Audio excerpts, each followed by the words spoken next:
Buletin Didik 2 April bersama saya Midi Salih. Assalamualaikum dan salam sejahtera. Blok tambahan dan beberapa kerja pengubah suaian Maktab Tentera Diraja Malaysia MTD yang dilengkapi kompleks logistik dan senggara, kumpulan kenderaan, stor senjata dan laman niaga dijangka siap pertengahan tahun hadapan. Panglima Angkatan Tentera Jeneral Tan Sri Afendi Buang berkata, Kementerian Pertahanan telah meluluskan peruntukan bagi projek pengubah suaian dan pembinaan blok tambahan MTD itu yang bernilai hampir 11 juta ringgit. Tan Sri Afendi yang ditemui pada Majlis Pembarisan Tahunan Putera MTD di Kamp Perdana Sungai Besi berkata, kerja-kerja pelaksanaan projek itu telah bermula pada 15 Disember lalu dan dijangka siap sepenuhnya 14 Jun 2023. Menerusi peruntukan itu, MTD bakal dilengkapi fasiliti sirkit merentas halangan, menara turun cerunan dan terbang kelawar atau Flying Fox yang baharu. Mengenai kuota kemasukan putera MTD ke Universiti Pertahanan Nasional Malaysia, beliau berkata setakat ini ia kekal pada kadar 40%. Ia bagi membuka ruang kepada penuntut MTD melanjutkan pelajaran seterusnya menyertai perkhidmatan ATM. Walau bagaimanapun, kesemua cabaran telah berjaya diurus dengan bijaksana. Saya percaya putera MTD akan terus melakar kejayaan dalam peperiksaan SPM yang baru saja selesai minggu lalu. Marilah kita sama-sama berdoa agar putera tingkatan 5 sesi 2021 memperolehi keputusan yang cemerlang, seterusnya mengharum nama Maktab Tentera Diraja. Kemasukan ke MTD juga kekal hanya untuk pelajar tingkatan 4 dan 5 dan tiada cadangan membuat pengambilan kemasukan pelatih dari tingkatan 1 hingga 3. Kesepakatan Malaysia dan Indonesia untuk terus memperkasakan bahasa Melayu menambah peluang menjadikannya sebagai bahasa rasmi ASEAN. Pengerusi Lembaga Pengelola Dewan Bahasa dan Pustaka DBP, Profesor Datuk Seri Dr. Awang Sarian berkata, ini kerana bahasa Melayu yang mempunyai kira-kira 300 juta penutur turut digunakan di Indonesia, Brunei, Singapura, Thailand, Filipina, Kemboja, Laos, Vietnam, Myanmar dan Timor Leste.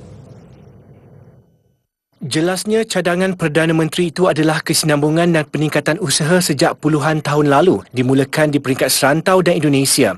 Malah usaha penyatuan negara serantau ASEAN menerusi faktor bahasa besar artinya. Semalam Perdana Menteri Datuk Seri Ismail Sabri Yaakob berkata, Malaysia dan Indonesia akan terus memperkasakan bahasa rumpun Melayu yang berkemungkinan dijadikan bahasa ASEAN suatu hari nanti. Kedua-dua negara sepakat menggunakan bahasa Melayu sebagai bahasa perantara di setiap persidangan antarabangsa. Kejuruteraan adalah salah satu bidang yang terbesar dalam profesion pekerjaan di seluruh negara. Terdapat berpuluh cabang kejuruteraan yang boleh diceburi mengikut spesifikasi berbeza. Namun, setiap bidang semestinya mempunyai cabarannya yang tersendiri. Segmen Kerjaya minggu ini berkisarkan tentang seorang jurutera minyak dan gas serta cabaran yang dihadapi profesion ini. Mempunyai ijazah sarjana muda kepujian dalam bidang kejuruteraan mekanikal, Naim Zafran meminati bidang itu sejak kecil.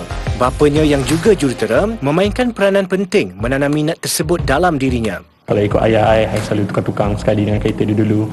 And even to one point, dia tinggalkan saya sorang-sorang dekat mekanik. It was horrible. Tapi that's where it all started lah. And then bila besar, I really love to go more into engineering. And especially bila now, in oil and gas, dia lebih more project based. Jadi setiap single project, dia unique. Jadi sometimes kereta dia 3 tayar, kereta dia 2 tayar. That's why in oil and gas lah. It's more diverse, more dynamic. Naim juga berpendapat bidang kejuruteraan khususnya minyak dan gas ini membolehkannya belajar sesuatu yang baharu pada masa sama mendapat kepuasan daripada projek yang dikendalikannya. Bercerita tentang cabaran pula, bidang ini secara tidak langsung membuatkannya berasa kerdil di samping jurutera lain. You always rasa tak cukup pandai. Dia kejayaan dia engineering ni is very very big. Ada banyak benda yang kena tahu dan banyak jargon untuk tahu. Jadi there's a few things that you perlu belajar constantly. Every single day masuk office or like masuk site, there's always something new to learn. Tak kira lah benda tu besar tu benda kecil, there's something new to learn. Itulah cabarannya is oftentimes you rasa macam you perlu belajar lagi, tak cukup. Bagi pelajar yang meminati bidang kejuruteraan, Naim menasihatkan mereka untuk memahirkan diri dengan kemahiran menyelesaikan masalah. Bagaimanapun tegasnya, setiap jurusan atau kursus yang dipilih tidak melambangkan nilai seseorang individu itu, terutama di alam pekerjaan.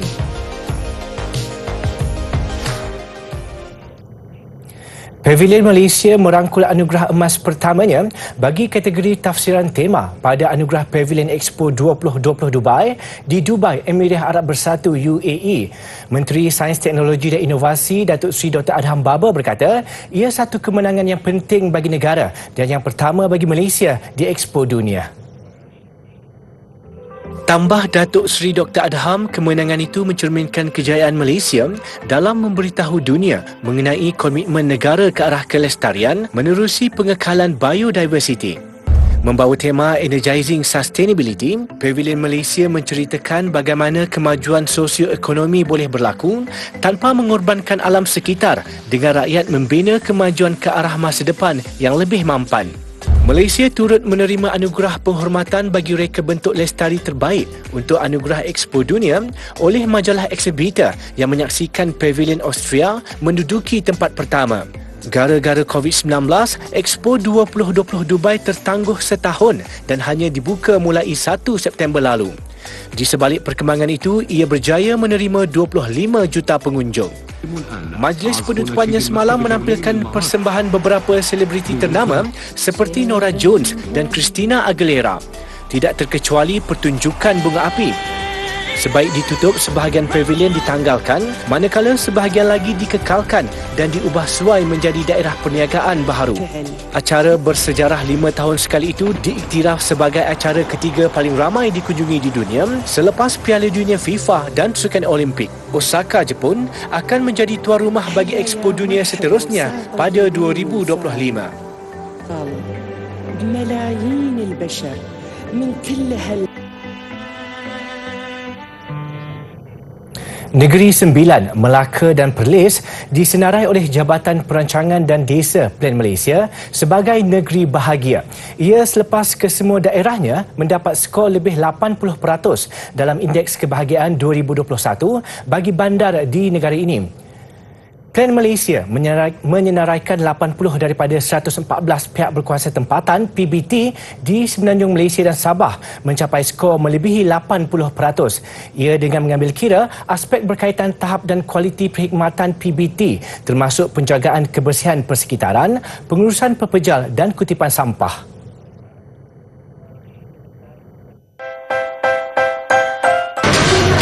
Kamera infrared akan mengesan haba pada yang dipancarkan oleh sesuatu objek. Objek yang panas akan kelihatan lebih terang di bawah spektrum infrared kerana ia memancarkan lebih banyak haba. Sebagai contohnya, dalam skrin ini kelihatan bahagian dahi dan juga leher berwarna putih, dan di dalam skil yang dipamerkan di sini, putih bermakna lagi panas. Bermaksud itu mengandungi lebih banyak haba di bahagian tersebut berbanding bahagian tepinya. Seperti dalam gambar ini ada gambar karpet berwarna biru. Berwarna biru menunjukkan ia lebih sejuk berbanding dengan bahagian leher dan juga bahagian dahi tadi.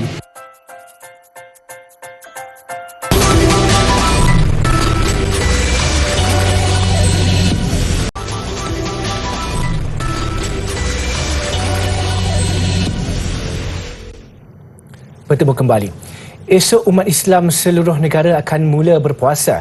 2 tahun disambut serba sederhana, tahun ini ketibaan Ramadan dilihat lebih meriah. Di pinggir bandar, suasananya pasti berbeza apabila ahli keluarga berkumpul untuk bersahur dan berbuka bersama pada tanggal 1 Ramadan. Di Pokok Sena Kedah, pasar awam sibuk dengan kehadiran orang ramai yang mahu memastikan stok barangan basah tersedia.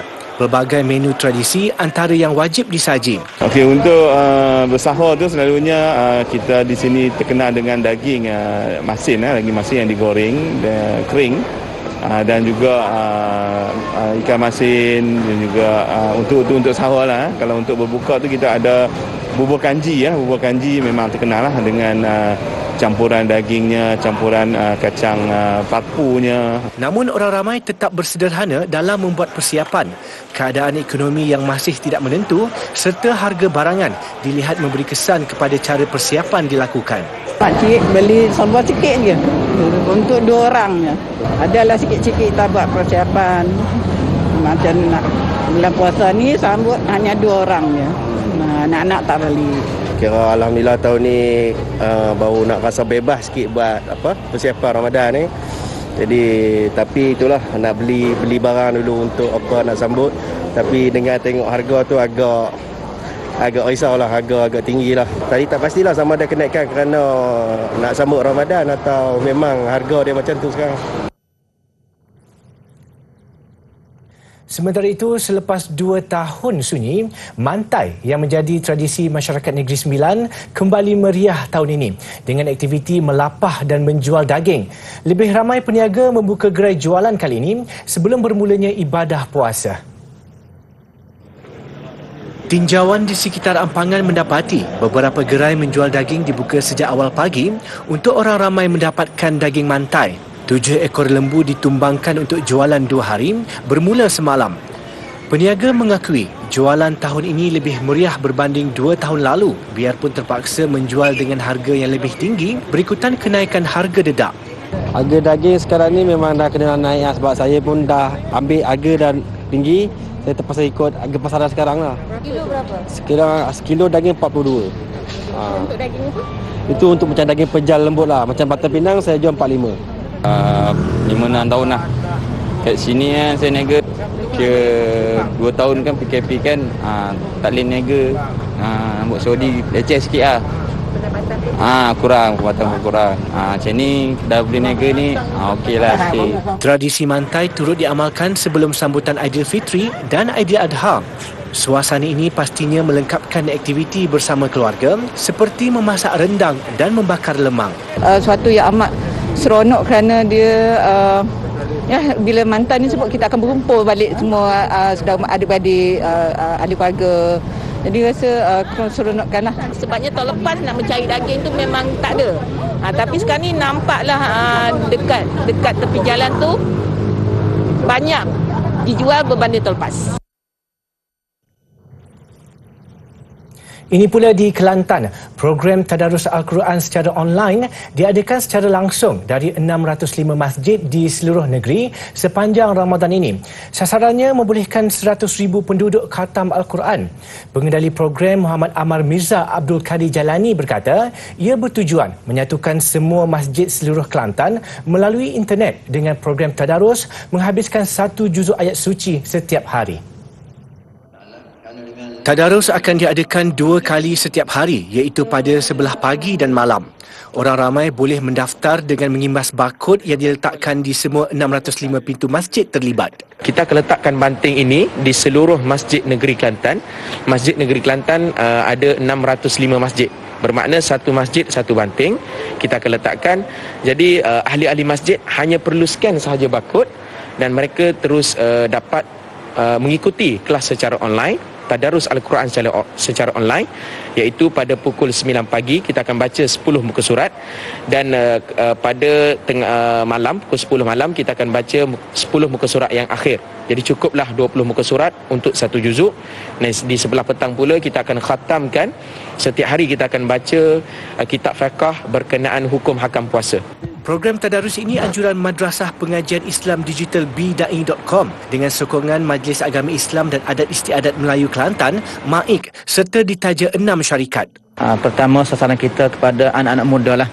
Kepada anak muda yang panggil pada duduk saja, pada orang panggil banyak dengan masa terbuan, orang panggil bolehlah kita ikuti dengan scan barcode je. Dengan scan barcode imbas saya ni yang panggil untuk kita boleh mengaji dengan secara percuma. Selesailah 30 juzuk Al-Quran kita boleh menyertai walaupun kita duduk di mana sekalipun. Khususnya dalam program ni yang mana anak-anak muda sekarang ni tak perlu ada boundary ataupun ada halangan untuk belajar tentang ilmu agama dan sebagainya. Maksudnya dia tak ada halangan lah. Jadi melalui cara kempen macam ni, diorang boleh belajar mengaji, boleh belajar tentang apa-apa juga berkenaan dengan agama Islam dengan cara lebih mudah. Berkenaan dengan imbas barcode ni, dalam medium ni dia lebih kepada next level. Maksudnya anak muda sekarang ni nak kemudahan, nak senang. tak payah nak access sunnah. So dia pergi just barcode tu, dia keluar dah semua mengenai maklumat tentang apa-apa yang dia nak tahulah ke dalam tu, directly kepada tempat yang sepatutnya. Yang di-Pertuan Agong Al-Sultan Abdullah Riayatuddin Al-Mustafa Bilal Shah dan Raja Permaisuri Agong Tunku Hajah Azizah Aminah Maimunah Iskandariah berkenan menjalani kuarantin kendiri di Istana Negara setelah disahkan positif COVID-19. Datuk Pengelola Bijaya Diraja Istana Negara, Datuk Ahmad Fadil Syamsuddin dalam kenyataan berkata, Al-Sultan Abdullah menjalani kendiri sehingga 7 April, manakala Tunku Azizah sehingga 8 April. Seri Paduka Baginda berdua hanya mengalami gejala ringan. Kesihatan baginda berdua secara amnya adalah baik dan tidak membimbangkan. Datuk Ahmad Fadil juga berkata, sempena ketibaan Ramadan, Al-Sultan Abdullah menyeru rakyat supaya sentiasa berwaspada dan mengamalkan kawalan kendiri meskipun negara memasuki fasa peralihan ke endemik.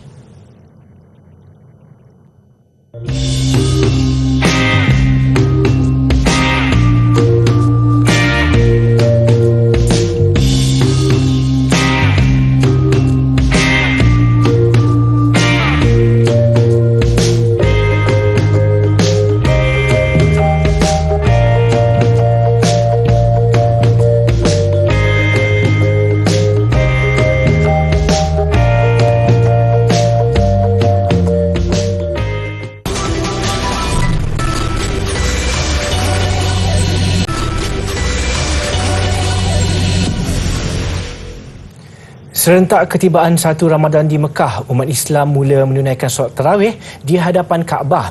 Jemaah terdiri daripada penduduk tempatan dan kalangan jemaah umrah luar negara. Meskipun arahan penjarakan fizikal ketika bersolat sudah tidak dikuatkuasakan, jumlah rakaat solat tarawih dikurangkan kepada 10 bagi tujuan mengekang penularan COVID-19. Dalam keadaan biasa, jumlah rakaat solat tarawih di Masjidil Haram adalah 20 rakaat. Selain Arab Saudi, negara Arab lain yang turut mula berpuasa hari ini termasuk Syria, Emirat Arab Bersatu dan Mesir.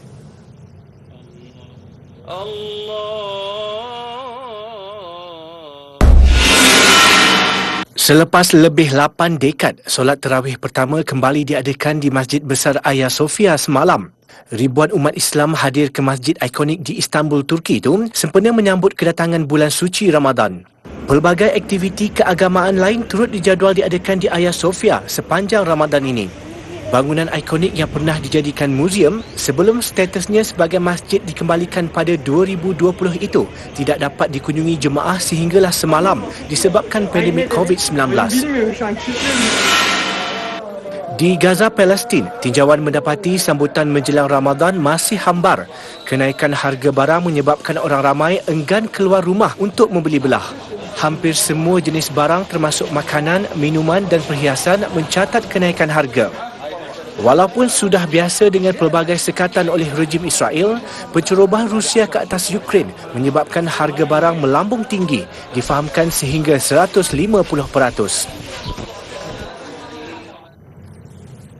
Beralih ke berita hiburan.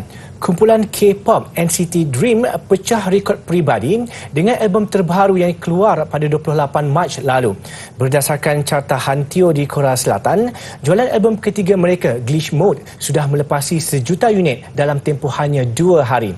Ia berbanding album terdahulu yang mengambil masa lebih 6 hari untuk pencapaian itu. Ketika ini dalam sejarah Hantio, NCT Dream hanyalah satu daripada 3 artis yang berjaya mencatat lebih 1 juta jualan pada minggu pertama selain BTS dan Seventeen.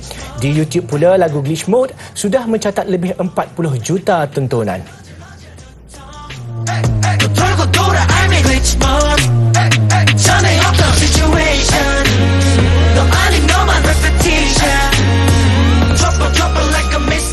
Seterusnya, lagu baru Harry Styles, As It Was, yang diperkenalkan semalam.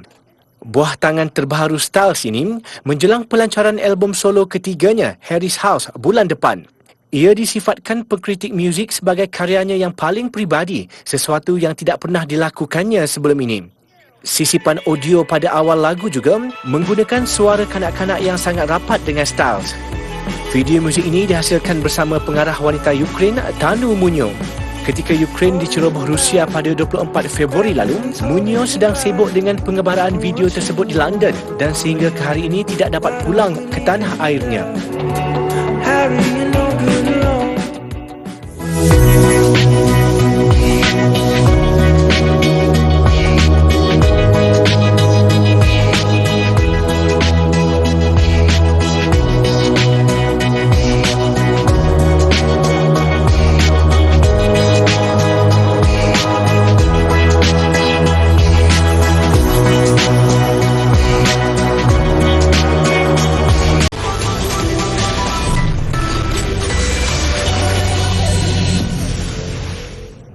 Sukan.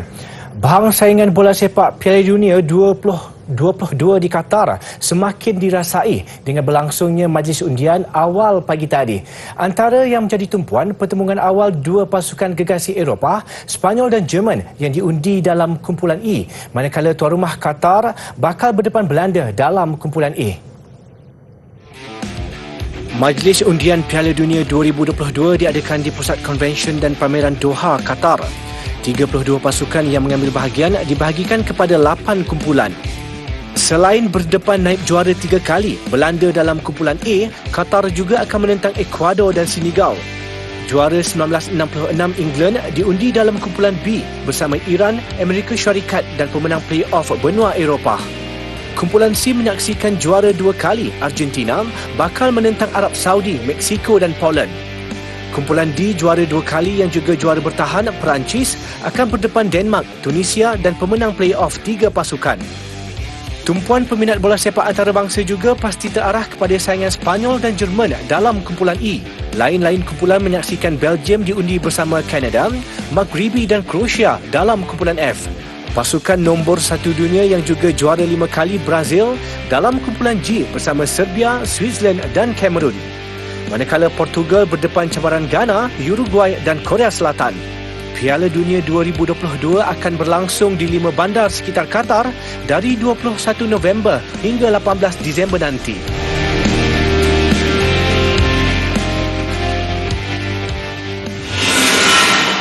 Sementara itu, Presiden Persatuan Bola Sepak Malaysia (FAM) Datuk Hamidin Mohamad Amin yang turut menghadiri majlis undian di Doha mengakui bahang kemeriahan Piala Dunia semakin dirasai di Qatar. Beliau merumuskan persiapan tamasya di benua Asia dan pertama kali di Timur Tengah begitu sempurna dan sudah siap setahun awal. 800,000 tiket sudah dijual setakat ini. Kali terakhir Piala Dunia dianjurkan di benua Asia adalah pada 2002, menyaksikan Korea Selatan dan Jepun menjadi tuan rumah bersama.